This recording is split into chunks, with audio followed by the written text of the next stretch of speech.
What is the relative age effect? According to Cobley et al. 2009, the relative age effect, or the RAE, is the annual age grouping of a common organisation strategy within the sporting world, or in other words, the grouping of individuals within a sport. Within the UK, sport tends to follow the educational age grouping of cohorts, meaning that sport teams specifically tend to age from the 1st of September through to the following year up until the 31st of August. These annual age groupings are broken off into quartiles. Quartile 1, September to November, Quartile 2, December to February, Quartile 3, March to May, and Quartile 4, June to August. Due to the quartiles, those born in Quartile 1 are nearly 1 year older compared to those born in Quartile 4, leading to those cohorts in Quartile 1 being more mature, stronger and faster compared to their counterparts, according to Mush and Grandin 2000. Due to the relative age effect, Helson et al. 2005 claims that those athletes who are in the first quartile are more likely to have an advantage, meaning they are likely to receive more attention, better training opportunities with facilities and time, whereas those born in Quartile 4 will receive nowhere near as much. This is the best way to describe the advantage of those who are born early and in just after the cut-off period within an organisational strategy, according to Mush and Grandin 2001, compared to those born in the later quartiles. Due to the relative age effects, the increase of performance and player selection occurs, according to Scurry et al. 2013, especially in high competitive sports where team selection tends to happen. Selection and the relative age effect is created by three interlinked effects: the Matthew effect, the Pygmalion effect, and the Galileo effect. Starting with the Matthew effect comes from the Bible, and it explains that those who are successful are more likely to be given the opportunities which lead to further success. Sports particularly which have late involvement and have specialisation selection are likely to use this effect, according to UK coaching, due to the success being the indicator for notability. However, further development from Helson et al. 1998 identifies that facilities, coach and better training, etc. plays a part of the development of individuals. Therefore, taking all of this into account, the Matthew effects aid those who are successful by eliminating the cohorts. Next up is the Pygmalion effect. The Pygmalion effect occurs when the greater the expectation is placed on an individual, the greater the result the individual will contain, therefore resulting in expectations dictating the outcomes, according to UK coaching.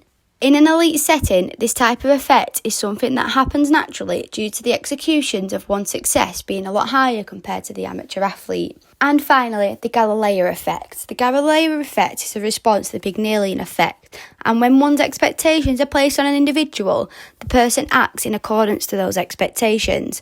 An example of this is if a person thinks they will succeed, they are more likely to succeed, according to UK coaching. However, this type of effect could be dictated by pressure and other surrounding environment figures, which could later interfere with one's ability to seek talent. All three of these effects generate challenges for the athletes, the coach and the sport. However, the relative age effect is a lot more obvious when it comes to the maturational ages of any athlete.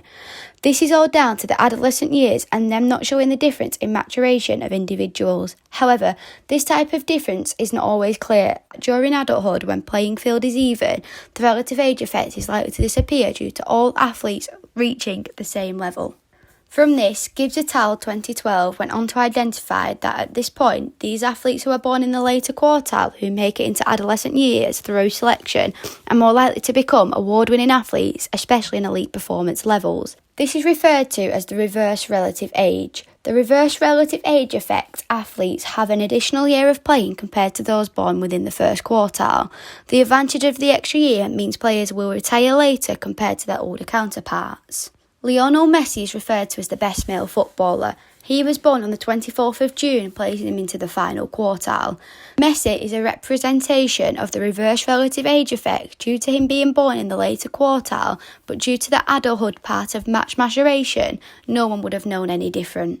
Moving away from the relative age effects, the use of biobanding helps to limit the difference between individuals on the playing field, but what exactly is it?